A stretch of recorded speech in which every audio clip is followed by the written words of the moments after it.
What is up, everybody? It's Brandon coming at you live once again from Smith's Grove, and today we are going to be looking at Friday the 13th Part 5, A New Beginning, released in 1985 and directed by Danny Steinman. So I've actually heard here recently that this installment has been referred to as the Halloween 3 of the franchise. I mean, I guess you could say that it definitely steps out on its own just a little bit, and for most fans of the series, you either love it or you hate it. There's not a whole lot in between. For me personally, though, it doesn't really stray that far out, to be honest. It's still horny teens getting killed, and it follows pretty much the same formula all around. They literally just made this another whodunit film like the first one and ramped up the nudity. So how did this come to pass? Well, let's find out on the other side of this opening. Roll it. I can't believe this. I can't tell you anything. Every time I tell you something, everybody else knows about it. No, I'm mad. So less than a year after the final chapter, Paramount decided that they couldn't deny the cash grab the series turned into by the fourth movie, and thus decided to keep it going. Because why not? I mean, it is pretty low risk and it always rakes in the money. Producer Frank Mancuso Jr., however, decided that it was time to take a back seat on the films going forward and start letting others make it their own. Short story even shorter, director Danny Steinman was hired to helm the project, and lucky for us, he came from a background of porn and other exploitive projects. Yeah, because I mean, why not hire this guy for a mid-80s slasher movie? The idea very early on was to continue the story of Tommy potentially being the killer after that ending of Part 4. Somewhere along the way that actually got axed though, and Corey Feldman, who wanted to be a part of the film, was tied up filming The Goonies at this point. So the story instead winds up picking up years after the fourth film with 17-year-old Tommy Jarvis in a halfway house for troubled teens as new murders begin. As I mentioned at the top of the video, they decided for whatever reason to keep the promise of Jason being dead and just made a damn near X-rated whodunit film. And Danny Steinman has even been quoted saying that they shot a fucking porno in the woods, and you wouldn't believe the nudity that they actually cut out. I mean, to be fair, it was his thing. Now, if you haven't already guessed, this movie was completely massacred by the MPAA. There are a total 22 deaths in this movie, and they were pretty much all edited down. And of course, the sex scenes were heavily edited too. There was a supposed 3-minute long porn scene that was cut down to 10 seconds, and another one was cut completely. Yeah, so apparently it was just wild. By the way, while Corey Feldman was out due to scheduling, he does make a cameo appearance in the beginning during a dream sequence, which was shot in the matter of just a few hours in his family's backyard when he wasn't filming The Goonies. That little dude was like one of the busiest people in Hollywood at the time. As far as the rest of the cast goes, we have Richard Young as halfway house leader Matt, Shavar Ross as Reggie the Reckless, Tiffany Helm as Violet, Juliette Cummins as Robin, Jerry Pavlon as Jake, Deborah Voorhees, no relation, as Tina, John Robert Dixon as Eddie, Miguel A. Nunez Jr. as Demon, and a whole shit ton of other characters that, no offense, I just really don't want to go through. Although I probably will make a few notable mentions later, especially one in particular that I found very entertaining. For the lead characters, Melanie Kinnaman is cast as Final Girl Pam, and John Shepard is cast as the new older Tommy Jarvis. For Jason, or I guess I should say the role of the killer, stuntman Tom Morga gets cast in an uncredited role. John Hawk also appears as Jason during the opening sequence, as well as the stunt when the character of Roy fell off the barn. Oops, sorry. Spoilers. One interesting fact about this film, and maybe the most interesting, our favorite stuntman Dick Warlock actually serves as the stunt coordinator for this film, and even showed up on set as Michael Myers for this cool photo op with Morga. Another cool fact about Tom Morga, he's actually portrayed 3 of horror's biggest serial killers, one being Michael Myers in the earlier scenes of Halloween 4, second being Leatherface in Texas Chainsaw Massacre 2 during the bridge scene, and in this movie is Jason. And I know, technically, it's not Jason in the movie, but it does look like him, he acts like him, and the characters are led to believe that it is him at first, so I'm counting it. Filming of the movie took place in various locations in California in 1984, including Beverly Hills, Los Angeles, and Camarillo. On a budget of $2.2 million, Friday the 13th Part 5, A New Beginning was released on March 22nd, 1985, and raked in a total of $21.9 million at the box office, proving once again that these movies are super low risk with a high return. Well, a decent return. It's pretty easy money. Critical response, to no one's surprise, was less than stellar, to put it nicely. The film has been panned by critics for the amount of crude and sleazy content in the film, as well as the high body count, which was one of the largest in the series, I believe. I think maybe the second largest. Fans, for the most part, took less issue with the sleaze and more issue with the film's lazy and ridiculous twist ending. While the film is usually placed on people's rankings as one of the worst in the franchise, it has since found its following. I'm going to do my best to look at this with a new set of eyes and be objective, and we'll see if I take away any positives at the end. So, without further ado, what you've all been waiting for, let's see what craziness awaits us when we take a look at Friday the 13th Part 5, A New Beginning.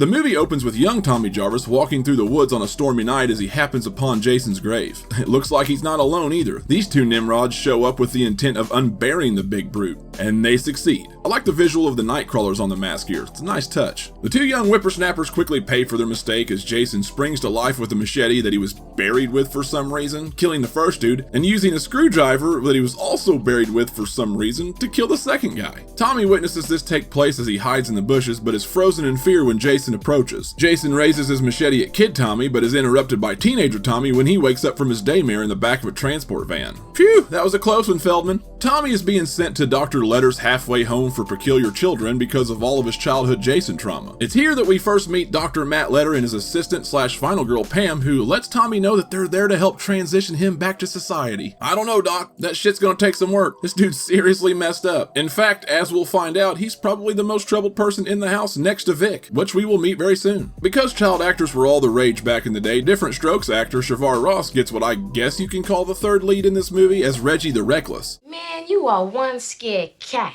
Okay, who wrote the dialogue for this kid? As Reggie and Tommy get acquainted over Tommy's personal mask collection, we find out that Reggie isn't one of those crazy kids. He's apparently just there visiting because his granddad works the kitchen at Pinehurst. Man, this ain't no place for kids, granddad. These kids are dealing with some serious issues. Plus, they're f***ing. I mean, according to the sheriff, they are anyway. Which now brings us to the introduction of the absolute best character in this entire movie, Ethel. Morning, Ethel.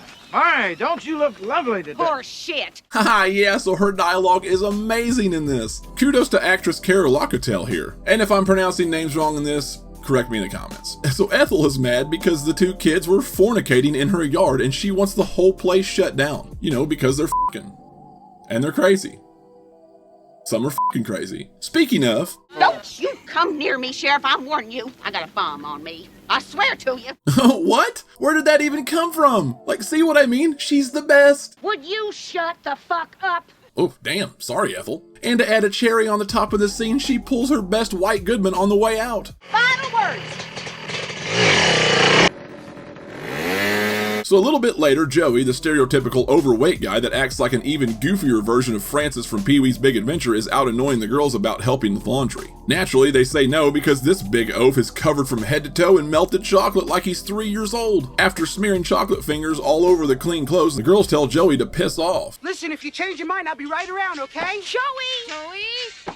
He decides that it might just be better to go help the totally not psychopath Vic over here chop some wood instead. Unfortunately for Joey, Vic is fresh out of chill, which, let's be honest, is clearly visible by the way he's chopping that wood. Joey offers a candy bar as a peace offering to Vic, which Vic rejects, pissing Joey off in return. For absolutely no f***ing reason whatsoever other than maybe slight annoyance, Vic snaps and kills Joey with the axe.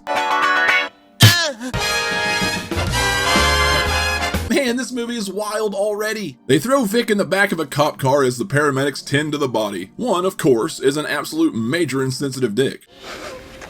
Bunch of pussies. The other one, who's addressed to as Roy, well, he seems a little upset. Okay, he seems really upset. Upset you enough to kill? I mean, surely they're not gonna give this movie away so early on, right? That night, Greasers Pete and Vinny are late to a party, I'm assuming at the Blue Oyster Bar, when their car breaks down. Yes, you heard that right, Greasers. Pete decides he's gonna leave Vinny to the mechanical stuff while he sets his sights on the woods to relieve himself. I gotta take a crap.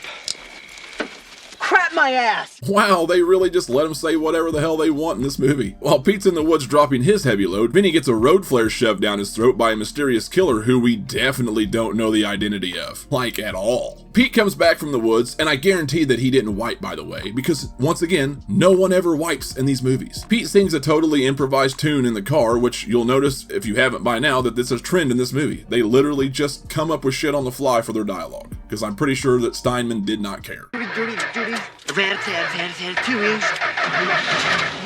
After Pete's audition, the killer decides it's a no for him, dog, and slices his throat with a machete. Of course, if you couldn't tell by this goofy zoom in, that was heavily edited because of the MPAA. The next morning, Tommy wakes up in a cold sweat, haunted by the voices of little Tommy in his head and a ghost Jason in the mirror. Don't worry, Tommy, it's just all in your head. In the dining area, everyone sits down for a nice breakfast, but of course, everyone is still bummed out over the death of Joey. Violet accidentally sets plates out for Joey and Vic, which upsets the stuttering guy, Jake. You don't set a place for a dead person. Jesus, Jake, it was just a mistake. Matt then tells Tommy to go get Eddie for breakfast, but before he does, Eddie pops out of the doorway and startles Tommy with his own mask. Now we get to see Tommy's anger issues in full swing here. Dude just took him down like Steven Seagal. Damn! We scooch on over to Dirty Ethel's farm where she's cutting up her next meal and her son Junior is eating her best slop. Doesn't she make the best slop, Junior? Best goddamn stew in the whole world, Mama. You big dildo. Eat your fucking slop. Man, I love this woman. A strange man then shows up offering work for some food, and I'm gonna be straight up honest. This dude is literally just here to get killed. And yes, there are tons of red shirts in this movie. You can't get that high body count without him though, right, Ethel? Okay. Moving on to the murder cleanup of Vinny and Pete, we get some more totally discreet dialogue that totally doesn't give anything away at all about the villain of this movie. You talking to me, Sheriff? Huh? I thought you was talking to me. Yep, nothing sus here. I mean, at least he didn't look at him all suspicious before he left. Oh, come on, we're not even trying here. That night, male nurse Billy stops at a diner after hours to party with his main squeeze, Lana. And I know what you're all thinking. Will you stop making fun of me for being a nurse? Could you at least try maybe to consider another profession? How does this goofy looking guy get her? And those? Well, I'm not sure, but I think it's the cocaine. Yeah, it's definitely the cocaine. After taking a bump, Billy gets his night cut short due to a splitting headache and leaves Lana to get the axe next. Way to pay attention to your surroundings, Lana. Okay guys, for this next shot, this is what we're gonna do. Slowly pan out to reveal her in death pose with the axe sticking out of her gut. Ah, perfect. The next morning, Tommy is creepily staring out the window at some chickens, and then Eddie and Tina playing grab ass. Oh shit, and Jason. Oh, no, it's still just some chickens. We get a scene after that with the mayor yelling at Sheriff Tucker over the mere suggestion that Jason Voorhees could be alive and doing the killings because Jason was supposedly cremated. Meanwhile, Eddie and Tina continue grab-assing into the woods for some, you guessed it, Afternoon delight. Now this is where we supposedly got the full porn scene that was shot and then cut from the film. And yes, several minutes worth cut down to a mere 10 seconds. Hey, in the words of Akon, Eddie goes to wash his ass in the nearby dirty pond so we can get an excessive amount of nudity for this film. Oh, and I almost forgot, the dude that wanted to clean up chicken shit for Ethel for food earlier was just randomly here to watch. I didn't catch the dude's name and I didn't even bother to look it up to see if he even had one. For now, I'm going to refer to him as Merv the Perv. And he did. See, told you, just here to add to the body count. Speaking of, let's add some more. As Tina lies there making post-sex moans, the killer catches her off guard with some huge hedge clippers to the eyes. Ouch. It may have been off screen, but I really like this kill actually, and I really like the next one too. After finding Tina dead, Eddie is strapped to a nearby tree with his belt around his eyes. Now this one is heavily edited too, but another damn good kill. The only goofy thing about it was they showed the killer twisting the belt in 2 different directions. That doesn't make sense. That night, Pam takes Reggie to see his brother Demon who's in the area and talks Tommy into tagging along to get him out of the house. Now this, ladies and gentlemen, is another one of my favorite characters and scenes in this film. Not just because Miguel Nunez Jr. looked like he just stepped out of a Michael Jackson video, but it's the wholesome dynamic between him and Reggie the Reckless that we can get behind. Hey, you had any dinner? Yeah, have an enchilada. Demon, I want some enchiladas. While they're playing catch up, Tommy sticks to himself out by the pickup like the loner he is, and wouldn't you know it, old Junior shows up trying to start some shit. And when he does, Tommy shows off some serious moves and beats the living shit out of him. He even borderline Pele kicks him here. Tommy's rage gets interrupted by Pam and he takes off running. Pam then takes Reggie and his enchilada and goes after him. Man, I still want that enchilada. The good news is, though, we do get some more focus on Demon and his girlfriend Anita now. Hey, you okay? Some damn enchiladas. On second thought, Demon, I'm not hungry anymore. By the way, that's one of my favorite lines in this movie. Damn enchiladas. I bet y'all didn't have this on your bingo card, but we also surprisingly get the most wholesome pooping scene that I've ever seen in a movie. How many people you know sing a little ditty to each other while the other one's pooping? Ooh, baby. Hey, baby. Ooh, baby.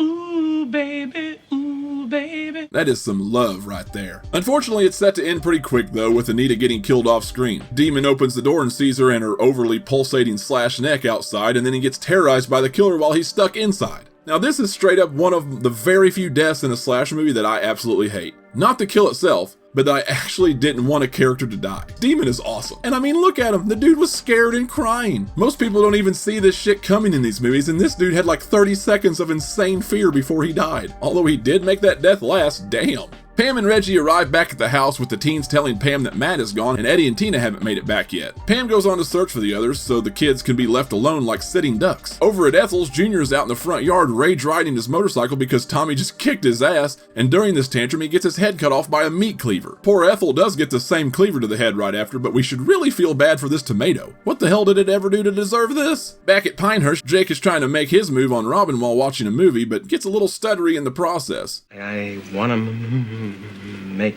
love with you. I didn't mean it. Poor guy. Ladies, don't ever laugh at dudes when they put themselves out there like that. If you're gonna reject them, be better at rejections. Jake decides that he's gonna head upstairs to sulk, but he gets killed by that same meat cleaver. That thing is 3 for 3 tonight. Downstairs, Robin leaves Reggie on the couch asleep and heads up the stairs to give the movie some more nudity. She finally meets her end when she climbs into bed and sees Jake's dead body. After she's startled by it, the killer grabs her and stabs her with the machete from underneath their bunk. It's an oldie but a goodie, I guess. Next up is the queen of pop and lock herself, Violet, who just gets a simple machete to the gut. Not really the best kill here. It just looks like he stabbed a pillow. Apparently her kill was altered because she was originally set to get the machete to the nether regions. And it's for the best because that probably would have been way too much. Also, I can't move forward without saying that song she was listening to was an absolute banger. Reggie wakes up and finds the teens dead just in time for Pam to make it back and act like a total psychopath to him for not finding his words right. It's me. What is it? What is it? Take it easy, Pam, damn. She even yells at him when he falls down trying to escape. Oh shit, is that not one of the best entrances for Jason ever? And it's not even him! Pam and Reggie make their way out of the house into the stormy night, and for some reason the assholes didn't pay attention in the editing room because while running through the woods, we get alternating shots of Pam with and without her pink sweater. Psh. Amateurs. They come out of the other side of the woods to find the medical hearse, or wagon, whatever you want to call it. Either way, the dickhead paramedic falls out of the driver's side door with his throat slashed. And because of the rainy weather, the poorly applied makeup effects kept washing away. Still got that gum in his mouth though, I see. Anyway, Fake Jason, or what I'm going to refer to now as Fakeson, springs up from the other side of the car scaring Reggie.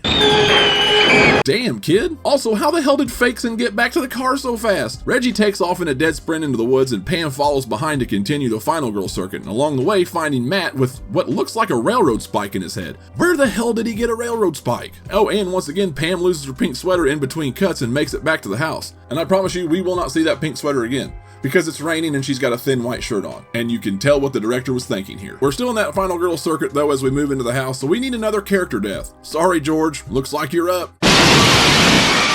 Lots of bodies through windows in this franchise. This, of course, sends Pam back outside into the rain with Fakeson in tow. You know what we need? I think we need a slip and fall and struggle to get up for absolutely no reason trope in this movie.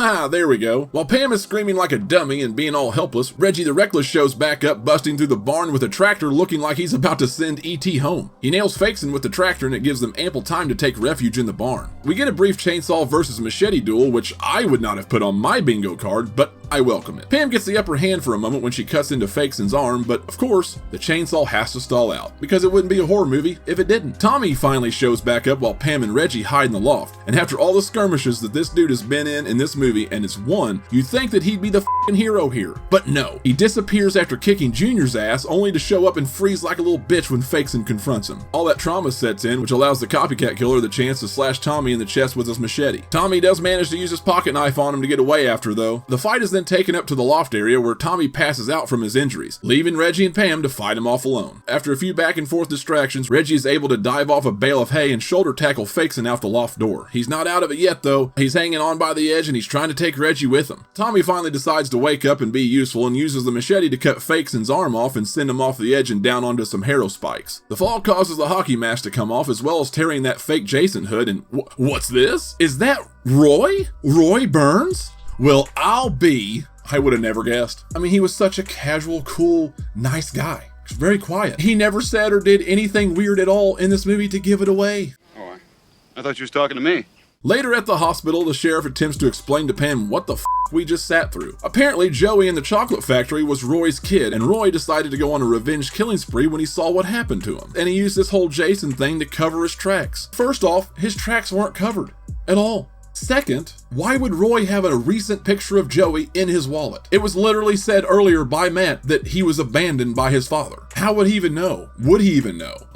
Also, why does Roy have a picture of himself in his wallet? And lastly, why did he kill literally everybody but the fucking guy that killed his son? Vic just got taken away, he didn't get killed. Why? Anyway, because this is a Friday the 13th movie, we also have to have a dream ending. For this dream ending, Pam visits Tommy, who's recovering in his room, and Tommy springs awake, stabbing her in the abdomen with a machete. When he wakes up from this dream, he sees another hallucination of Jason. This time it's the real Jason, and you know this because he has the axe split in his mask. And this is for sure an hallucination because this Jason fades out of sight. In a weird way to tell the audience that evil could potentially pass on to the next person, Tommy gets out of bed and finds the Roy Burns hockey mask in the bedside drawer, which also makes no sense because it is clearly evidence. It would not be there. Anyway, Pam enters the room after she hears a window crashing, thinking Tommy's escaped. But oh no, Pam, he hasn't. He's right behind you. And that was Friday the 13th Part 5, A New Beginning, released in 1985 and directed by Danny Steinman. Well guys, this movie is a f***ing mess. But it is fun as hell. I have gotten more enjoyment out of it this time around than I think I ever have. And yes, I am now one of those people that actually like this movie. I think after time, it just grows on you. Now, ranking wise, it's still towards the bottom, so don't get me wrong. But now I can watch this thing, I think, and have some fun with it. And really, it's for the characters and the dialogue more than anything. I think Ethel and Demon steal the show. For my pros, obviously, you have the characters, as I've mentioned. I think this movie is meant to be more of a comedy than anything.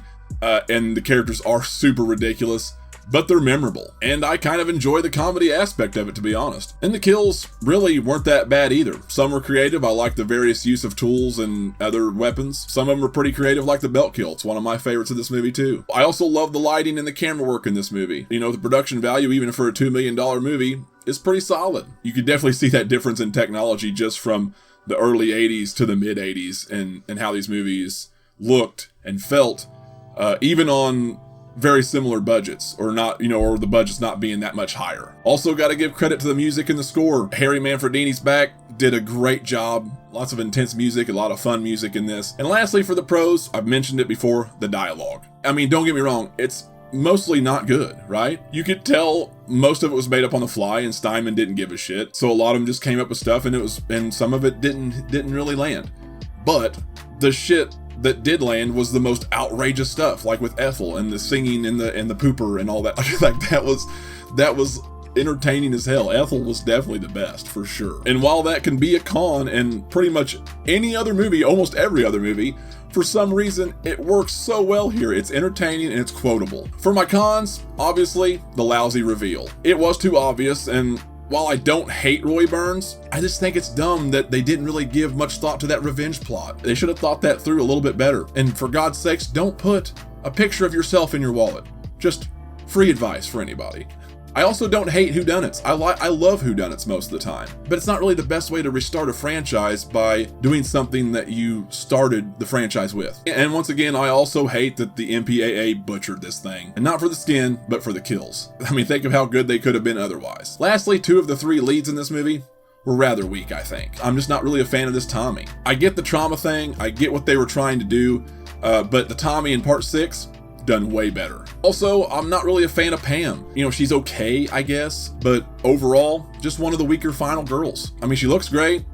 She has a couple of good scenes at the end with the chainsaw and all that, but, otherwise, just not that great in my opinion, and not always the best at delivering the lines. Man, I don't think I'm forgetting anything. Oh, I guess that last scene is one. I don't care about the idea of evil spreading from one person to another. They obviously tried again in a way sillier way with Jason Goes to Hell later, which we'll get to eventually. But just the idea kind of pisses me off. I mean, with all the hoopla on Halloween Ends, ugh. Anyway, not the worst package overall.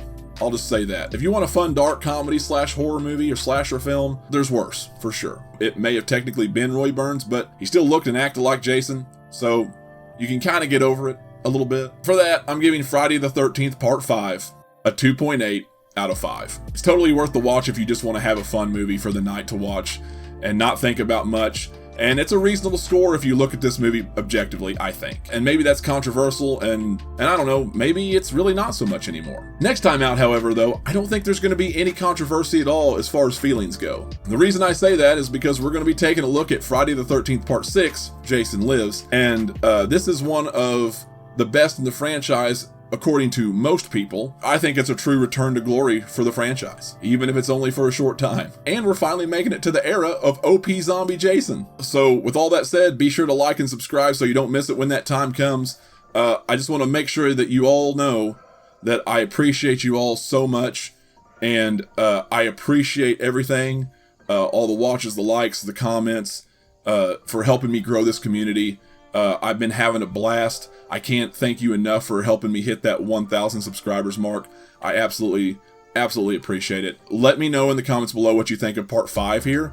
Obviously, it's crazy. Some of you all are going to love it. Some of you are going to hate it. Until next time, thanks for watching. Stay sane.